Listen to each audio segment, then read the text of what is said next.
on the geopolitics shaping our world. People who will call and start telling you about the Bible prophecy about America and everything. See, America is not in the Bible. There's some people who just share the ideology of, yes, we and these people, we are equal, but they can't speak up. Borderlines on Nigeria Info every Friday at 4 p.m. The world is changing. Don't just watch, understand it. Nigeria Info. Let's talk.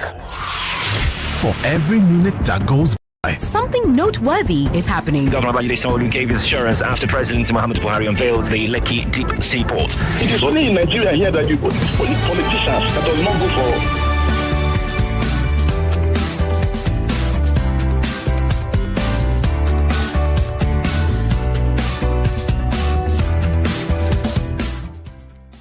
And it's a good afternoon. Lagos, Nigeria, Israel, Palestine, Gaza, I think Lebanon, you're mute. Wherever you are listening to me from, welcome to Borderlines, the only show that takes you beyond borders. I know there are many ways to get beyond Nigerian borders, but this is the only show that takes you every week to different countries. Right. This time we're going to be going to the UK, and you're probably wondering why. Let me start. I have with me a very, very, very, very special guest. And I say that because it's taken us almost a year to be able to get space in his calendar. That's how popular he is and how much in demand he is. Let me read his profile for you. Ambassador Husam Zomlot. I'm sure I'm not pronouncing that correctly. He will correct me. Is the head of the Palestinian mission to the United Kingdom.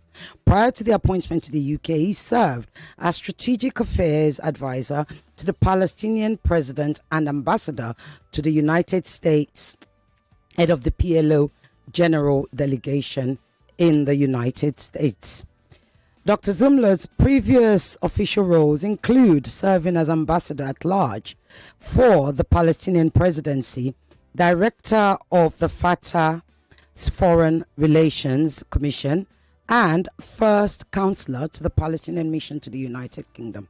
He has as the professor of public policy at Berzut University, where he co-founded and chaired the Berzut. Now,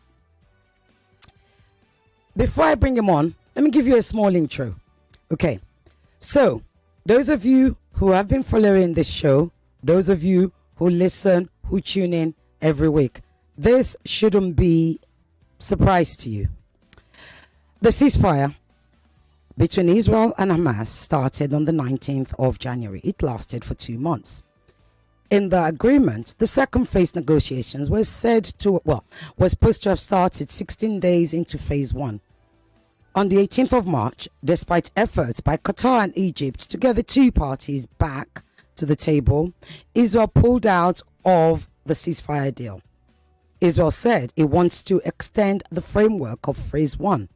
Hamas doesn't want to do that. Prior to the ceasefire, far-right members of President Netanyahu's coalition had said they wanted the genocide to continue. Otherwise, they would pull out of the coalition government. Once the ceasefire started, Itamar Ben-Gvir actually left Netanyahu's coalition party. Netanyahu did promise them that the war would resume at some point. Indeed, despite this ceasefire, Israel continued to kill Gazans. AP reported, and I quote, that U.S. President Donald Trump's administration has backed Netanyahu's decision to unilaterally bomb Gaza. Anyway, without wasting much time, because time goes too fast on this show, as you all know, I have with me my special guest, His Excellency Ambassador Zomlot, joining us all the way from the UK, I presume. Is that correct, sir? Correct, Ireti. And thank you very much for giving me this opportunity and hosting me. And I apologize. It took a year. Because it was a very difficult year, as you all expect. But I'm looking forward, and it's an honor to be with you. It's an honor to be addressing our brothers and sisters, our friends, in the beloved country of Nigeria. It's been a long while, and we know the history between our people and our two countries. So thank you. You're welcome, and thank you for being able to fit us in. We are the ones that are honored. I remember when I sent the flyers around, everybody's like, wow, wow, wow. So this is going to be, there's a lot of expectations, and I know that you're going to avail us with a lot more information that we've read elsewhere.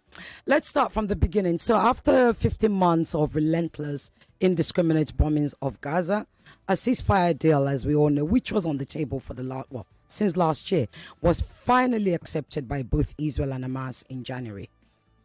Israel withdrew abruptly, even though I mentioned parts of their reason in my introduction. Perhaps you can expand that for us. Well, the ceasefire agreement that was primarily brokered by Egypt, Qatar, and the U.S., and the three countries were the guarantors of the ceasefire agreement, had three phases. Phase one, we have gone through it and all adhered to the provisions of that phase. Phase two was supposed to begin soon after. That will include primarily the end of the war, the aggression, the genocide that has taken place in the preceding 16 months, 15 months, and to begin the actual, substantial, real political conversations about the future of our people, the future of the Gaza Strip, its unity with the West Bank under one political system, and moving towards a resolution rather than a management of the conflict. And I'm describing this to explain to you why Netanyahu had decided to actually torpedo the whole process, undercut it, and not go to phase two, because Netanyahu / the Israeli government is not interested in ending its aggression on Gaza, is not interested in entering into a very serious conversation about the rights, the inalienable rights of the Palestinian people. And that's why he was only interested in phase one, whereby a hostage exchange take place without providing any horizon. And that's why at the end of the phase one, Israel resumed its genocidal aggression on our people. And that's why what you are following in the last few weeks and days is nothing less than heartbreaking, horrific. The scenes that are coming out of Gaza is simply cannot belong to our time and age. It is carnage. It is hell on earth. It's almost like the end of time. The disrespect of the sanctity of the human life has gotten to a new alarming level. The targeting of homes, buildings, hospitals, schools, aid workers, journalists, children has intensified. And remember already, it was very bad before the breaking of the ceasefire, but now Israel is doubling down on the very criminal acts that it has committed before the ceasefire. Thank you. You mentioned about the inalienable rights of the Palestinians. We're some 540 days plus into this genocide. I'd like you to just expand on that a little bit, just for my listeners, because one of the things that we do on Borderlines is also to educate, so people's knowledge about Palestine can actually, be stronger and better and more informed. Yeah, and this is what we have been trying to say for a long time, my friend, that the history did not begin only a year and a half ago. History, as far as the Palestinian issue cause is concerned, has started rather more than 100 years ago. And in fact, it started more or less here in this country where I am based right now, the Britain, when there was a promise of the Palestinian homeland, the Palestinian land of Palestine, to another people without consulting the Palestinian people, and turning us, the Palestinian people at the time, I'm talking 1917, into a non-Jewish minority, i.e.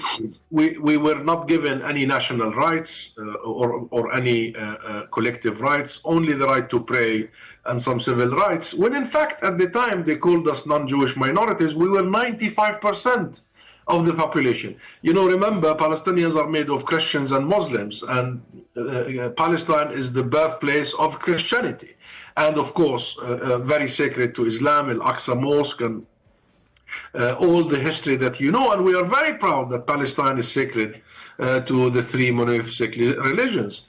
But in 1917, that colonial moment of colonial arrogance has promised our land. And since then, the project has been displacement and replacement, because for a people that were denied their existence, negated as a people, in that colonial mindset, what was to follow was chasing us out of our homeland, which exactly happened in 1947-48. 2/3 of the Palestinian people were literally uprooted, depopulated from their homes and towns and villages and cities, chased at gunpoint, and that what made the Nakba event, and the biggest refugee crisis in the region and maybe in the world, and the longest, because it's until now.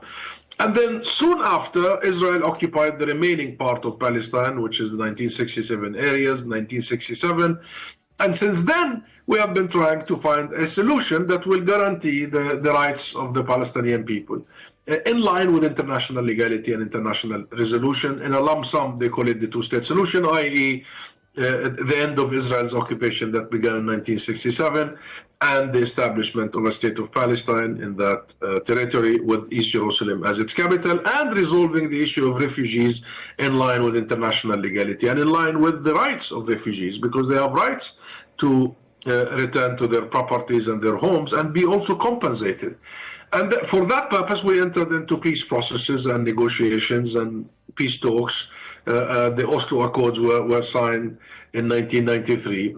But during all that process, during all that historic developments, Israel never seized its ultimate goal of pushing the Palestinians out of their homes, even during the peacemaking.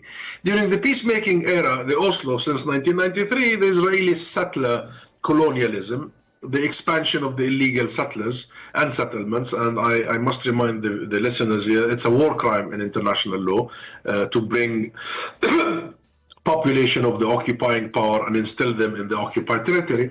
But since we even signed the Oslo Accords, Israel quadrupled the settlement expansion in the occupied territories. So the intention is always there, because if you build these illegal settlements, you are not really backrolling the occupation. You are not really interested or genuine or honest about quitting the occupation. You just want to entrench the occupation. So history has begun more than a century ago. It's a history of complete negation. It's a history of complete denial. It's a history of ethnic cleansing. It's a history of chronic criminality against our people. And in the process, a big part of our people has become refugees, lost their properties and livelihoods and homes, have been killed, thousands, have been arrested, millions. And therefore, people need to see what is happening from the prism of the gravest injustice in modern history that has lasted for the longest time. And despite all that, our people have been trying to defend themselves over the years, and a national movement has come in place. And if you remember Yasser Arafat and that movement, to really give Palestine the voice it deserves. And we have tried every trick in the book to try and find a resolution that will be to the interest of all people, all nations in the region. But our attempts has failed simply because the ideological base, at least of the current Israeli political class, is so set on a zero-sum game where they want it all for themselves, and they want to see Palestine purged, cleansed of its native indigenous population. Israel will argue that one of the reasons they pulled out of the current ceasefire is because, one, Hamas was not willing to agree to a reframing of phase one, that is extending phase one. They will also say to you that, well, you know, God gave us that land, and given what has happened to us with the Nazis, you know, we were awarded that land, and we have a right to be there. Imagine if you apply the logic of biblical interpretations of international relations, and then who was there first, then I think Italy and Rome would have a claim on more than half of the world, and including here in England, because they were here in Britain. this is not the base of international relations. The base of international relations and international law and the way in which we want to see our world reacting is not the rule of the jungle. It is based on legality, morality, and righteous claims. And this is primarily about the right to self-determination of people. And the Palestinian people are ancient, are rooted, and as we started by saying, have almost produced every civilization. We belong to that land. That is our homeland, and we have the right to determine our fate in a state of our own. We have the right to make sure that our people are provided for, are protected. And look at the scenes you receive now from Gaza and also from the West Bank. Ireti, please remember, what Israel is doing in the West Bank is equally damaging, equally violating the very basic provisions of international law, equally displacing people, destroying refugee camps, destroying lives and livelihoods and infrastructure. Now, I'm saying all that to say, we have to base our argument not on this, involving God in this. God is innocent. God is the God of every man and woman. He loves all of his children equally. And we cannot really instrumentalize God in such a dogmatic propaganda-like exercise. The Palestinian people belong to their land. This is our land. Palestine is our homeland. And it is our right to live on that land and in our homes, no matter what people try to do in terms of rewriting matters. Indeed. So regarding the framework, if you could just touch on that very quickly, regarding Israel wanting to extend the framework for the phase one, which is what they say, and they say that Hamas were the ones that were not agreeing with it. In fact, the objective of wanting to extend the framework, Israel would tell you, is because they want all the hostages, some 50 plus hostages that still remaining in Gaza in the captivity of Hamas. What do you have to say to that? Well, you may want to speak to a Hamas spokesman to discuss that particular issue, because frankly, I don't have all the details. All what I know is that Israel, before the ceasefire agreement, has managed to dismantle our international order. So what we have managed to build after the horrors of the Second World War, the rules-based global system, they have dismantled it. They have ransacked that order by the deliberate targeting of children, of women, of hospitals, of homes, of schools, of universities, of infrastructure, of aid workers, of journalists, of doctors, and the list goes on and on, deliberate, all the way to the 15 aid workers only a few days ago, I'm sure. Yes, I was going to ask. Has reached you. That was going to be my next question about the aid workers, 15 and executing them, when they were found by the rescue teams and the UN, by the way. And when they were found by the Red Crescent, they were found handcuffed and executed in their heads and in their back by Israeli soldiers, and then put in a mass grave, in a very shallow mass grave. All of them belong to the PRC, to the Palestine Red Crescent. All of them are medics and first respondent rescue teams. So Israel has completely and utterly destroyed all that we have agreed on and built. However, in the ceasefire thing, it has also destroyed diplomacy itself, because once you agree on a deal, an agreement, and once you have guarantors of that agreement, which includes the United States of America, the Trump administration, you need to just implement it. And if the issue is hostages, hostages were being released and exchanged. And had you gone through all the phases, all hostages, and I need to remind the world that we have hostages too. Palestinians are being taken hostages by the thousands by Israel, and without charge, without trial. Some of them are children. They torture camps that they call Israeli prisons. And by the way, those people should not be, our people, the Palestinians inside Israeli jail, should not be called prisoners, because this gives the impression that they are criminals, or they have gone through a due legal process. They haven't gone through any legal process. Israel around them, mostly under some rules like administrative attention, under martial law, there is a military officer who actually decides the fate without any real evidence presented, and sometimes they call it secret evidence. Nonetheless, hostages were being exchanged, and I believe had we gone through the agreement, all of it, hostages would have been released, all of them. Yet Israel is, I don't think Netanyahu is interested in a hostage deal. I don't think Netanyahu is interested in his hostages to start with. Netanyahu is interested in himself. He wants to save his political career. That's the bottom line. Okay. The choice between hostages and himself, he chose himself. The choice between his country and himself, he's choosing himself. The choice, of course, between peace and stability and himself, he's choosing himself. You are aware what is Netanyahu's, what he's going through in terms of corruption charges against him in the courts. You are aware of the demonstrations in Israel itself and the public opinion who wants the hostages to be released. You are aware the pressure on him by many elements of his coalition government. So what he decided to side with his political survival. That's the bottom line, because the moment he goes into phases of discussing the political issues, he will lose his coalition and he will lose his seat, and he will be subjected much more to accountability, both internally and externally, or internationally. Thank you. So let's talk about the present more so. When Donald Trump became the US president, aside of pushing for the ceasefire, weeks later, he reveals that he has a plan for Gaza. Basically, the equivalent of what many experts have called ethnic cleansing, to cleanse Gaza of Palestinians.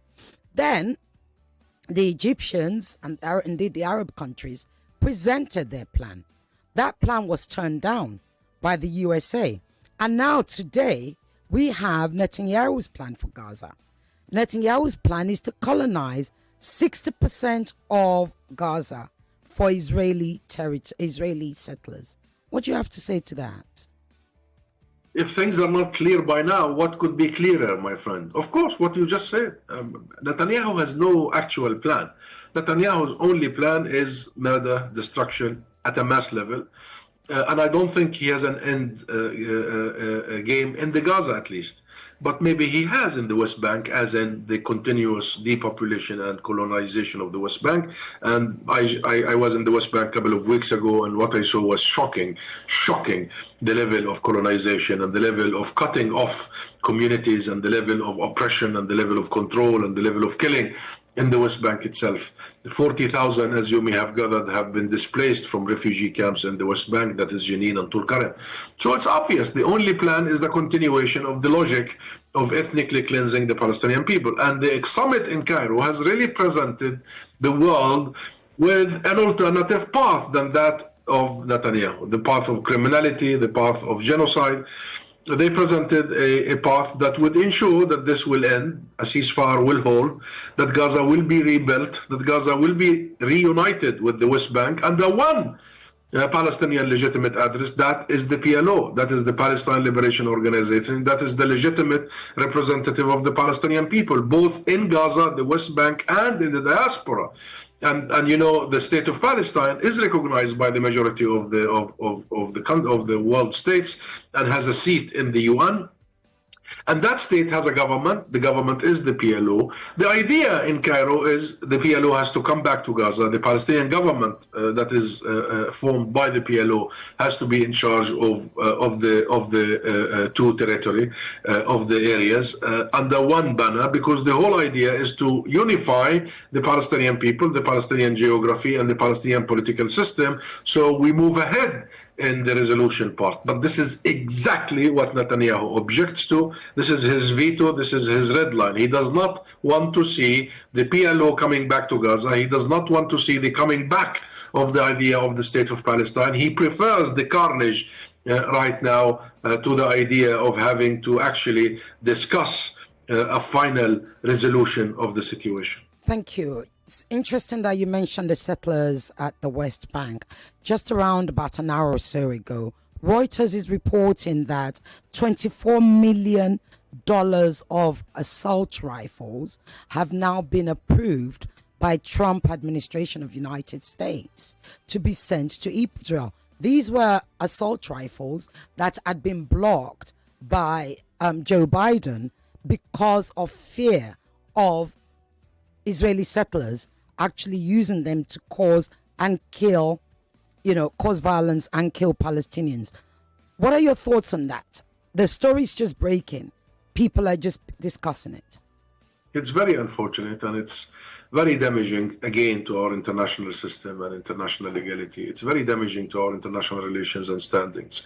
At a time when the International Court of Justice has come up with a clear verdict already more than a year ago, January last year, that the crime of genocide being brought by South Africa against Israel is plausible, that Israel is plausibly committing genocide.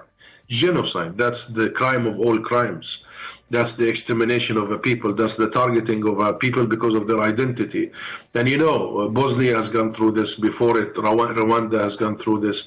And then all of us have come, including the genocides that happened during the Second World War. We all came together to say never again, but never again was supposed to mean never again for everybody. And now that there are some member states of the international system who not only are unable to stop the genocide, because that's the genocide prevention, states have responsibility to prevent and to stop genocide, some are actually complicit and enabling the use of their own arms and weapons and the execution of this genocide. This is very dangerous. This will have severe consequences, not only on the Palestinian people, but it will be far more reaching. It will have consequences much beyond. It has to do with Asia, with Africa, with Europe, with America itself. Indeed. Has to do with how humanity is going to hold itself, how are we going to think about each other, and how do we redefine state responsibilities and citizens' responsibilities. This is very grave, my friend, very grave. It's a grave moment for all of us, and that's why we have got to stand together and make sure that we do not lose what we have managed to accumulate over the years in terms of our values, principles, commitments, obligations. And that's why I commend Africa, and I commend South Africa, and I commend the African countries, because Africa has shown the world that how a state can take its responsibility all the way to actually stop a genocide by using international forums like the ICJ and the ICC to make sure that states act and act swiftly. So I hope the US administration and other governments will be taking lead and inspiration by some key African countries. Indeed. One of the things, I'm glad you mentioned Never Again. One of the outcomes of Never Again was the institution called the ICC, which you mentioned. And we saw for the first time there were warrants of arrest issued for Benjamin Netanyahu. You have Gallant and Ismail Haniyeh and a second person in Hamas. The other two, the Hamas suspects, have all died, right? But we still have a Netanyahu and we still have a Gallant. In fact, we've seen Gallant actually go to the United States since that warrant was issued. Today, Hungary has pulled out of the ICC in order to be able to receive Benjamin Netanyahu. Should we still be trusting? In fact, indeed, should Palestinians and the global South, still be trusting the ICC, which are Western formed institutions where everybody is supposed to be equal, but it would appear that indeed there is no equality. There possibly can't be when a whole United States is actually threatening members of the ICC. Should we still be trusting? In fact, should the Palestinians be trusting the ICC at all? You've said it all. You've said it all. In the last few months, and since this whole carnage started and the aggression, the genocide, it has really exposed many things, including the level of criminality Israel can get to. Really, the level of deliberate criminality. It can feel a sense of impunity to actually just kill all these innocent people live on TV in real time without any consequences. But then that brings the institutions we built, all of us together, to actually create the consequences, like the ICC. The issue of accountability, because when war crimes are committed, then you need to hold those war criminals to account, not only because victims deserve justice, and that is a very important tenet of international law, the justice part, but also the deterrence part, because you want to make sure that war criminals will not repeat their war crimes again. But things were exposed. And I've had some senior Western politicians saying that, oops, the ICC was not created for countries like, America or European countries or for Israel, he said. It was meant to be for Africa and, and Russia and certain country, what you call the global south, more or less. Of course, but answering your question directly, yes, we should hold on and protect and support the ICC, because it should not be a club of the few, it should be the club for all. And our task is to make sure that the ICC does its mandate and respects its mandate. And our task is to pressure the governments that do not take their responsibilities seriously, such as the Hungarian government. I mean, really, withdrawing from the Rome Statute and from the court itself only to protect a war criminal like Netanyahu. You are shielding a war criminal and then destroying everything that we built so we prevent genocides for everybody. So the onus is on governments like Hungary rather than on the ICC. And we need to hear more voices, especially from the global south, to make sure that the court is not being targeted on its own. You mentioned that some U.S. officials, Congress people have been literally blackmailing judges in official letters. It's almost like the Sopranos. They are, the mafia-like letters that you have been warned. They tell them in letters, you have been warned, if you do this, we will do 1, 2, 3, 4. This is unbelievable. You cannot describe it in actual words, how low we have gotten in terms of disrespect to the very rules and to the very institutions we have built. And it brought also the issue of racism, double standards, selectivity, hypocrisy, and it also brought the whole relationship. What is this relationship between the West and Israel? What is it? Like, after Israel has committed all it has committed throughout the years, from the ethnic cleansing of 1948, from the military occupation of 1967 and all the colonization that happened, the besiegements and the blockades and the denial of people's basic rights, including access to food, to access to water, to energy, to medicine. Anyway, through all that, you are still all the way to a genocide now. A genocide, let's quote the ICJ, a plausible genocide is being committed by Israel. Indeed. And then the West comes out, most Western politicians, and tell you we have shared value with Israel. We have shared values with Israel. Israel is our closest allies. What are these shared values? And somebody needs to come out and tell me, what are they talking about? The values of what? The values of ethnic cleansing? The values of racism and discrimination? The values of segregation? The values of supremacy? Supremacy? The values of actually extermination and annihilation of an entire group? What are the values that these Western politicians share with Israel? So, of course, things have been exposed, and of course, it has hit us all in the head and in the heart, the double standards that we are facing here. But we have no other option but to call it out, expose it, and make sure that we do not lose the very institutions we have to make sure accountability and justice is achieved. Thank you. Before I go to the calls, because I know my listeners are desperate to call in, let's talk about the humanitarian aid. Today, I think, or is it yesterday, marks 1 month since Israel's blockade of humanitarian aid into Gaza. Indeed, Israel has banned UNRWA. And as you've said, we've seen them, the IDF killing aid workers, first responders. How are Gazans able to survive, given that we've only just ended Ramadan? They're not surviving. But said who they're surviving. You know how many people have been killed in the last few hours and days? You know how many children have lost their lives because of starvation, Irati? I mean, people are not surviving. People are being murdered en masse. En masse.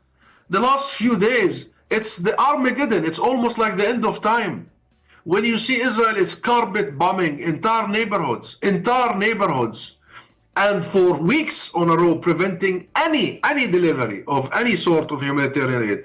People have no bread, people have no water, people have nothing in Gaza now. So no, people are being either killed en masse by bombardment or killed by starvation and by disease, the lack of medical treatment. So I'm sorry to tell you that unfortunately Israel is getting away literally with murder, with starvation in the 21st century. I mean, really, the use of starvation and the use of disease as a weapon of war. So I wish our people were able to survive. I wish they had shelters to hide in. I wish we had enforced the international will on Israel that humanitarian aid and humanitarian needs should never, ever be used as a tool of war by Israel. But we failed in all that, and therefore, I am sorry to tell you, our people are unable to survive. Ambassador, I must ask then, given what you've just said, I did ask this question of Diana Butsu when she was here last week. Like you said, it's a shame that nobody has forced the humanitarian aid in.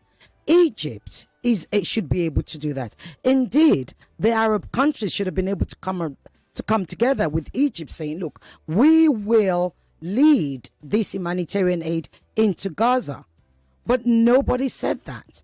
And that's something that many people keep wondering, why allow Israel? This is humanitarian. It's not arms. It's not anything. It's for the citizens, the civilians. Why allow Israel to block humanitarian aid and continue to get away with it? Absolutely. And there is a collective responsibility on all of us. Every state should feel ashamed. Every state actor should feel ashamed. All of us. In today's time and age, governments like that, or criminal governments like that of Netanyahu's, are using the deprivation of water and bread against children. You know, Gaza is 2.3 million people. The vast majority of Gaza, our people in Gaza, the Palestinian people in Gaza, are children. Who are you carpet bombing? Who are you? You know, more than 50% of our people in Gaza are less than 14 years old. He is bombing children, striking children, and depriving children of the very basic means to survive. That's why my answer to you about survival was straightforward. People are not surviving, and deliberate, designed. Israel has designed that. So yes, every one of us, be it state actors or individuals, should feel their humanity being dented, their responsibility being foregone, and it is on all of us, on every single government on the face of earth, that they see this happening and they are not doing anything about it. And there is much to be done about it. Israel must be boycotted. Israel must be sanctioned. Accountability must be upheld. Their officials should never be received anywhere else. Their place is not in New York in the UN or in Budapest or in London. Their place is in The Hague behind bars, and the world must take serious action so these criminals start listening. This is not just about urging. You know, many governments would come out with statements after statements. We urge Israel to allow for humanitarian aid to reach the children and the people of Gaza. Enough of urging. They will not listen at the asking. They will listen once you take action and once they feel your action. Thank you. I think it was last week, there was a story that broke, a very unusual story, where Gazans were seen demonstrating, and some of them, albeit I saw the video, it was only a couple, but some of them actually shouting out with Hamas.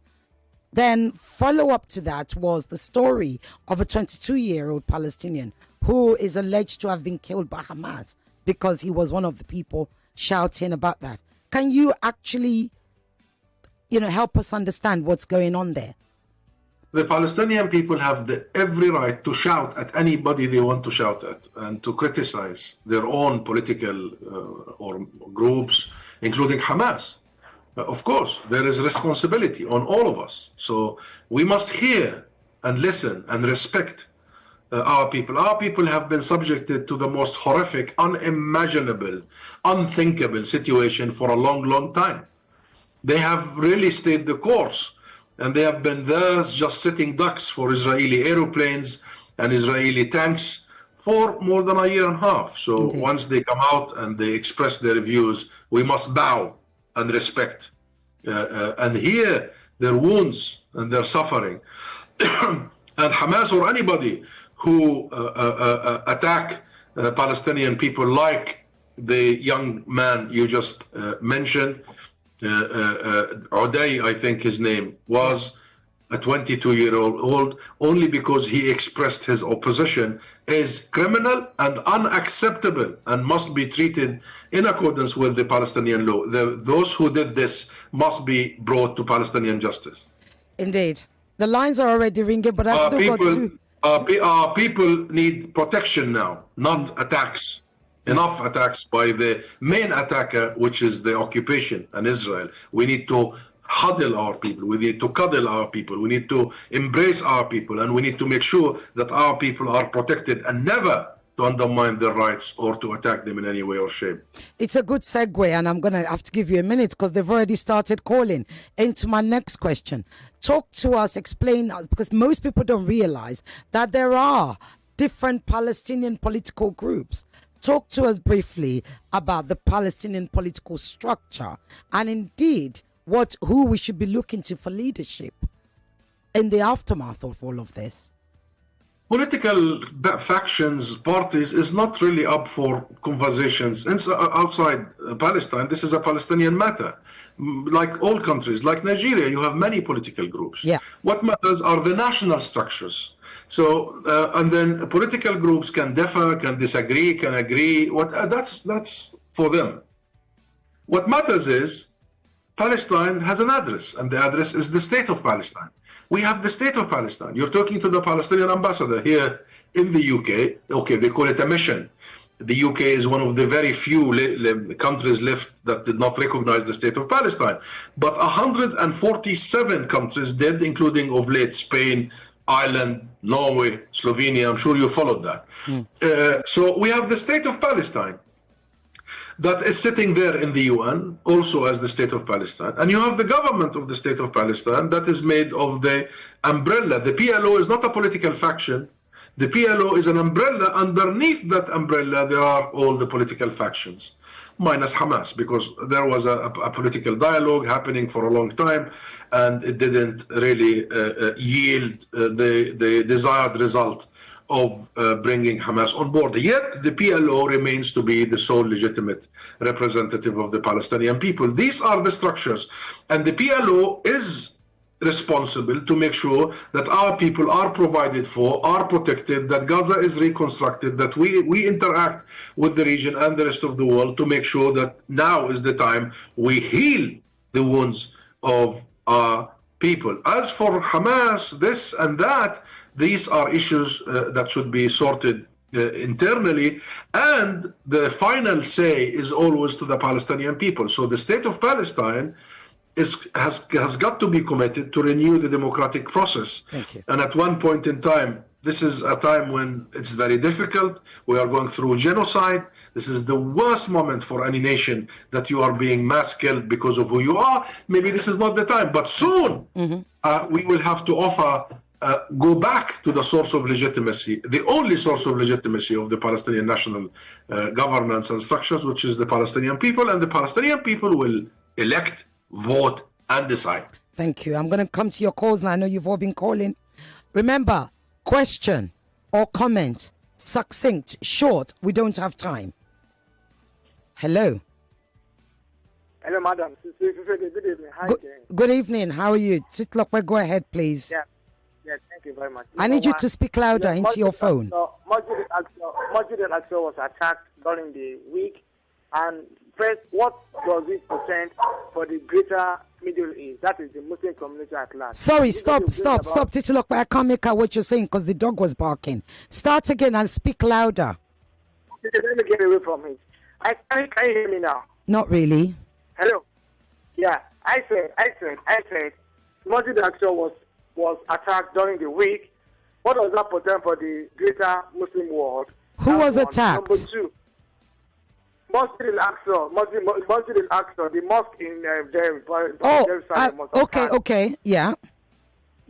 So what does that portend? Is it going to bring another dimension into the war? That's okay. Number two. That's it. No, you only get one question. We don't have time. Sorry. No. Not today.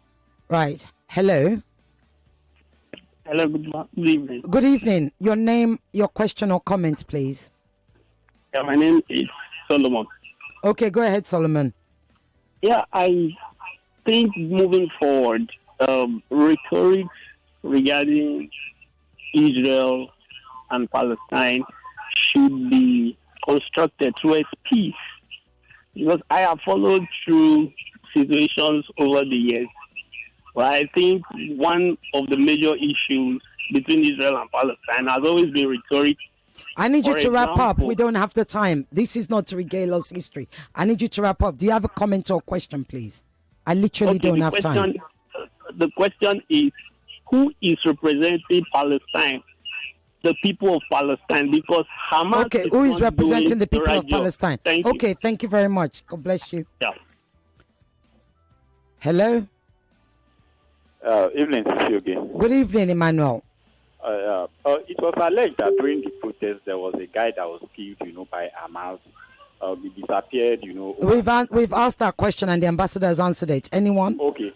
And again, the Prime Minister of Israel visited Hungary, Hungary. Yes, we've also addressed that, Manuel. Okay. We don't have the time. Sorry. Thank you. Hello? Hello? Yes, good afternoon. Good afternoon. This is Badamosi from Surulere. Go ahead, Pastor Doc Badamosi.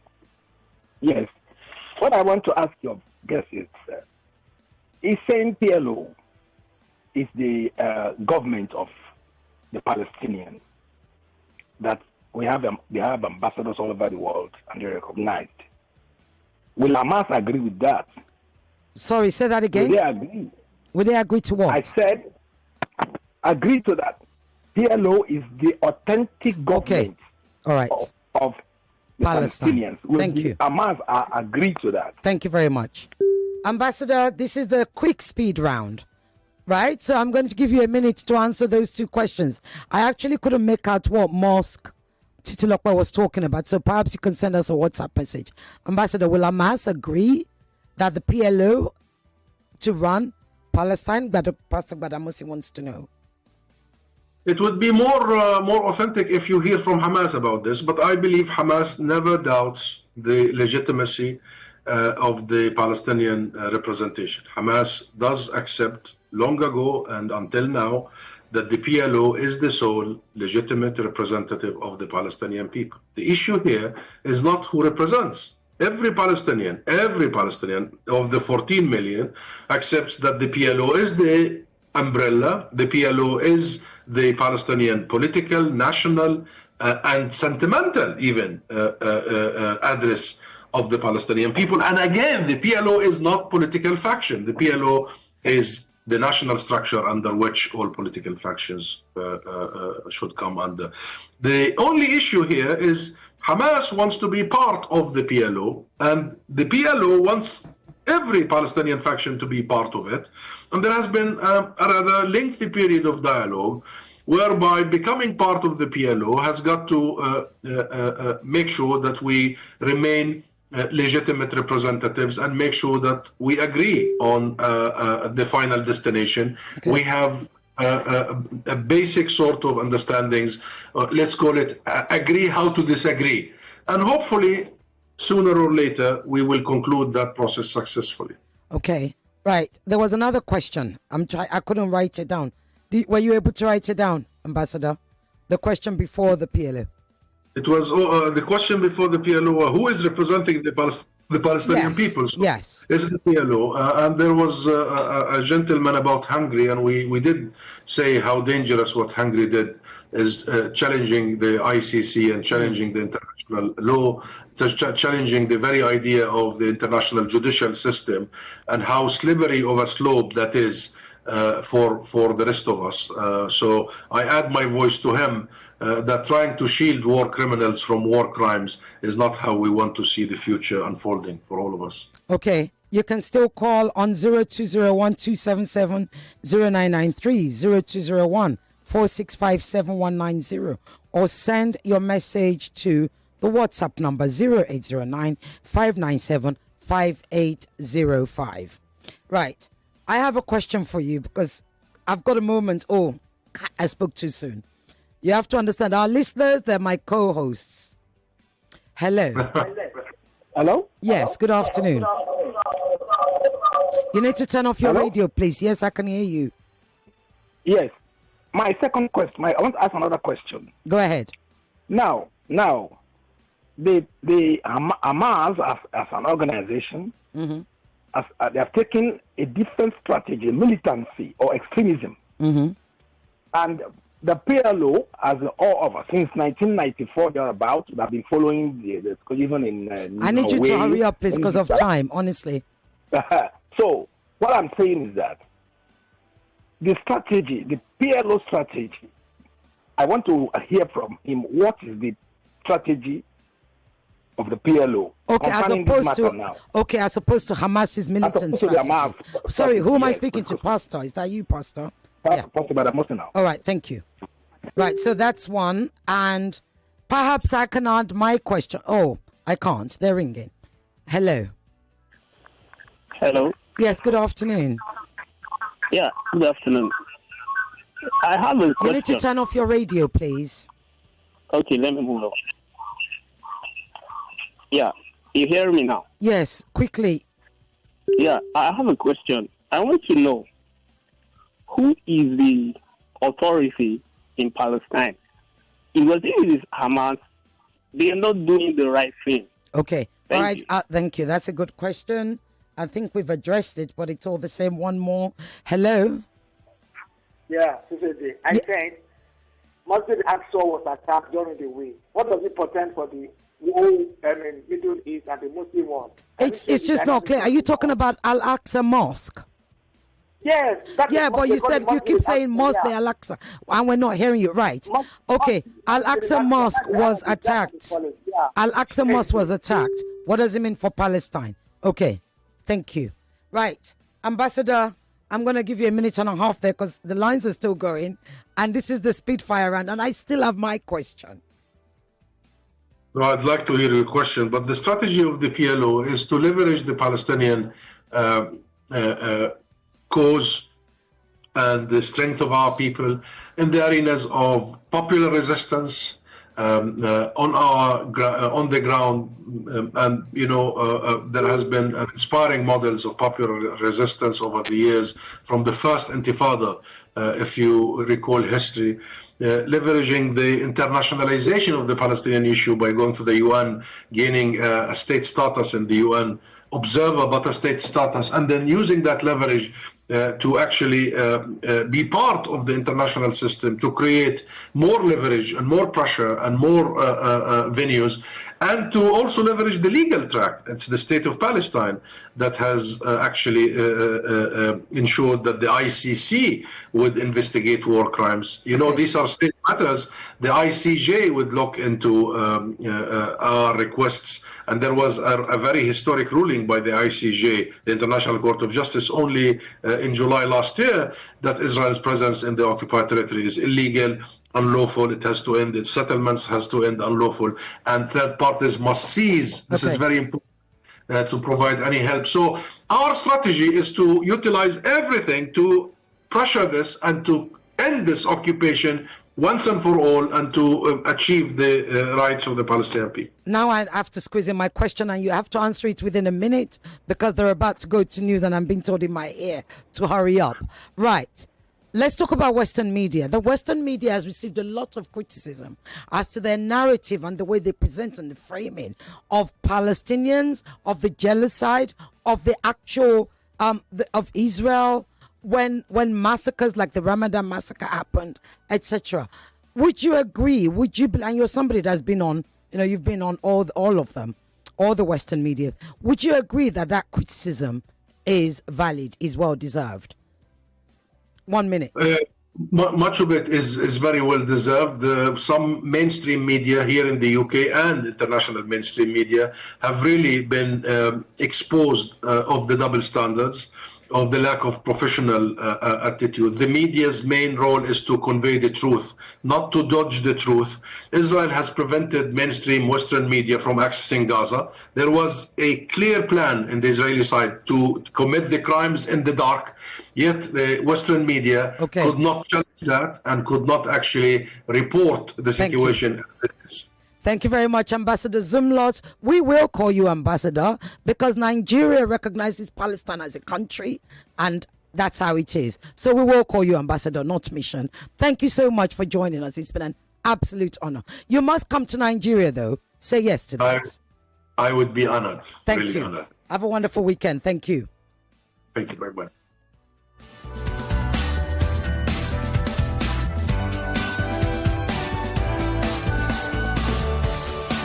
99.3 Nigeria Info. We are more than just radio.